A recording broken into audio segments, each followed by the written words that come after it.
Halo anak-anak, hari ini kita akan pembelajaran daring ya, karena minggu lalu kita sudah belajar apa itu pengertian negara dan unsur-unsur negara. Sekarang kita akan mendalami bagaimana bentuk negara Indonesia. Nah, clue-nya adalah NKRI, Negara Kesatuan Republik Indonesia, atau Indonesia itu sebagai negara kesatuan. Nah, yang pertama kita akan pelajari yaitu sejarah pemilihan bentuk negara. Kenapa Indonesia memilih bentuk negara Indonesia yaitu adalah kesatuan. Pertama, Indonesia pernah dijajah dan melawan bersama, jadi ingin tetap bersatu. Pada saat melawan penjajahan, Indonesia itu sangat kental akan kekeluargaan dan semangat juang yang sama. Maka dari itu, daripada tercerai-berai, lebih baik semangat tersebut dilanjutkan untuk membentuk negara yang lebih baik. Yang kedua, saat rapat BPUPKI, tokoh-tokoh seperti Supomo, Muhammad Hatta, Muhammad Yamin, maupun Insinyur Soekarno itu menetapkan atau menekankan pentingnya persatuan Indonesia. Dan mendengar alasan-alasan yang diberikan oleh Supomo, maka Muhammad Hatta dan Insinyur Soekarno itu setuju bahwa Indonesia itu lebih cocok untuk menganut pemerintahan, bentuk pemerintahannya itu adalah republik dan bentuk negaranya itu kesatuan. Yang ketiga, Indonesia itu beragam masyarakatnya. Indonesia sangat luas. Maka dari itu, jadi perlu satu negara agar tidak terpecah belah, agar keberagaman itu menjadi suatu daya tarik atau menjadi kekayaan negara Indonesia. Lalu, Indonesia saat awal merdeka itu pernah menjadi Republik Indonesia Serikat, tapi setelah dijalani itu tidak cocok karena perbedaan latar belakang, perbedaan-perbedaan tersebut akan merujuk kepada pemecahan persatuan. Maka dari itu Indonesia menjadi negara kesatuan yang berbentuk republik dan dicantumkan pada Undang-Undang Dasar 1945 yang sudah diamandemen. Nah, yang sudah diamandemen itu diatur pada pasal 1 ayat 1 Undang-Undang Dasar 1945, yaitu negara Indonesia ialah negara kesatuan yang berbentuk republik.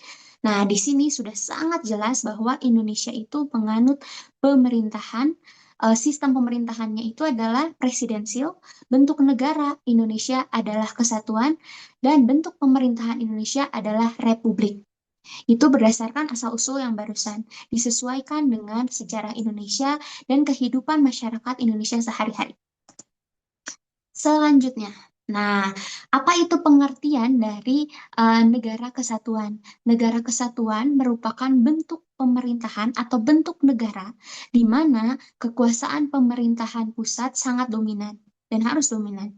Pemerintah pusat memiliki seluruh kedaulatan, baik dalam urusan internal maupun eksternal.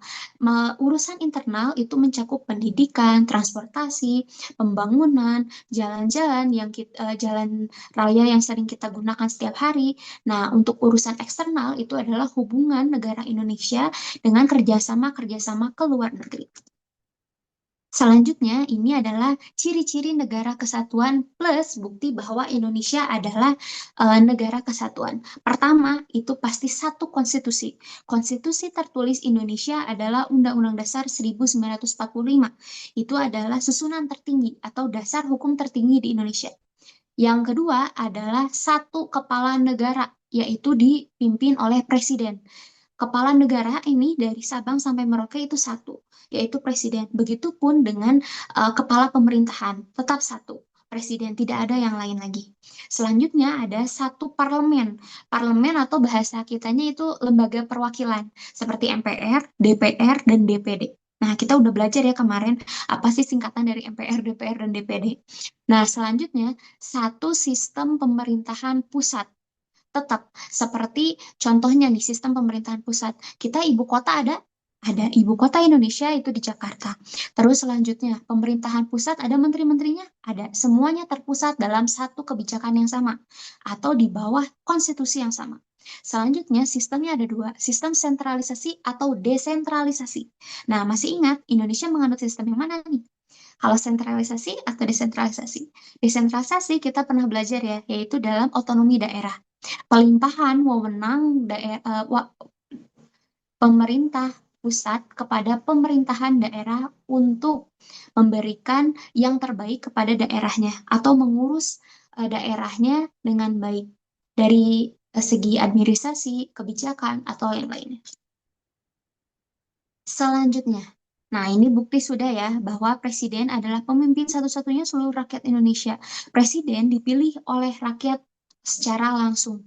Satu periode itu 5 tahun. Maksimal presiden menjabat sebanyak 2 periode. Setelah itu harus dipilih kembali dengan orang yang berbeda. Itu adalah negara demokrasi. Nah, itu. Selanjutnya, tidak ada negara bagian seperti di Amerika, karena negara kita adalah negara kesatuan. Terus, satu sistem hukum nasional. Dimanapun kita berada, mau kita lagi di Papua, atau lagi di Kalimantan, mau lagi di Lembang, semuanya tetap sama. Aturannya juga sama. Yang paling atas adalah Undang-Undang Dasar 1945. Selanjutnya, nah manfaat nih memilih negara kesatuan. Manfaatnya adalah mempertahankan integritas bangsa, memperkuat persatuan di tengah-tengah keragaman, meningkatkan stabilitas nasional, dan mempermudah koordinasi antar wilayah. Nah, ini adalah perjelasan atau inti dari NKRI. Yang tadi kita sudah pelajari yaitu pada pasal 1 ayat 1 Undang-Undang Dasar 1945. Nah, yang kedua adalah pada pasal 25A, di mana isinya itu mengenai bahwa Indonesia adalah negara kesatuan, tetapi bentuk wilayahnya itu Nusantara, dari pulau-pulau kecil, pulau besar yang dipisahkan oleh lautan. Kalau pasal 37 ayat 5 menyatakan bahwa Indonesia itu memiliki dasar hukum tertinggi atau konstitusi tertulis, yaitu Undang-Undang Dasar. Apakah ini bisa diubah, Bu? Bisa. Jawabannya bisa. Karena Undang-Undang Dasar 1945 sudah mengalami 4 kali amandemen. Tetapi ada beberapa yang tidak boleh diubah. Esensialnya itu tidak boleh diubah.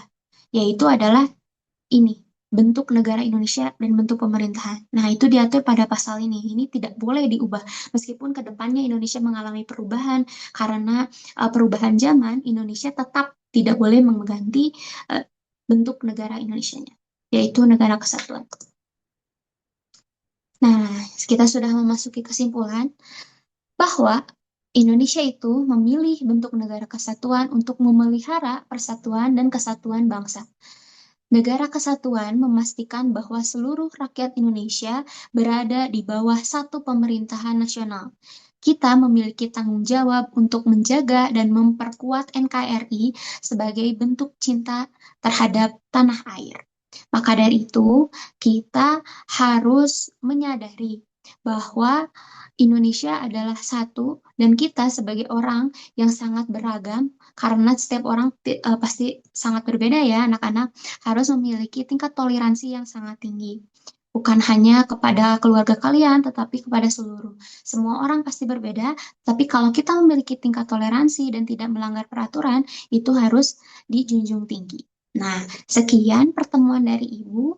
Nanti kita akan lanjutkan uh, pertemuan selanjutnya dengan yang sangat menarik materinya ya. Baik, setelah ini jangan lupa nih, ini ditulis materinya ya. Setelah itu kerjakan materi selanjutnya atau latihan selanjutnya, nggak lu absen.